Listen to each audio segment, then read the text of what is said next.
কি করছো? আচ্ছা, অর্কর না অনেক মন খারাপ থাকে সব সময়। বাবা মা এত কিছু হারভেস্ট করে, তো অর্ক আবার সেই সময় থাকে না, স্কুলে থাকে অনেক সময়, বা হয়তো কোনো কিছু নিয়ে বিজি থাকে। তো আজকে ওকে নিয়ে এসেছি। অর্ক দেখো, এখানে একটা এগ প্ল্যান্ট আছে বাবা, একটা বেগুন দেখো, কত বড় একটা বিনস। এটা এখান থেকে কাটতে পারবে? এখানে, এই যে এখান থেকে কাটবে, এখান থেকে কাটো। So good. এখানে না, এখান থেকে কাটো। এখান থেকে হ্যাঁ হ্যাঁ, কাটো কাটো কাটো। এখানে হ্যাঁ কাটো। ওয়াও, আরেকটা আছে, দেখো তো আরেকটা। কাটো, তুমি ধরো আর কাটো। ইয়েস, ও দুইটা করলা হয়ে গেল যে।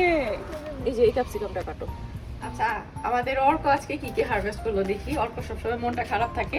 বেশি কিছু ছিল না, বিশ্বাস করো, 10টা টমেটো পোকা খেয়ে ফেলছে। 10টা টমেটো ফেলা হয়েছে আজকে সকালে। বাট বড় বড় দুইটা করলা আসছে। এই যে বাবা ধরো তো একটু দুইটা হাতে। আর হচ্ছে যে একটা বেগুন, এটা বেশি বড় হয় নাই। তো মরিচ ছিল না? মনে ছিল এখন সময় নাই, আমরা বাইরে যাবো। একটা ক্যাপসিকাম আর দুইটা ছোট ছোট বিনস আছে, বুঝছো। অর্কর খুব শখ ছিল যে সেও কিছু হারভেস্ট করবে। Bye bye. এটা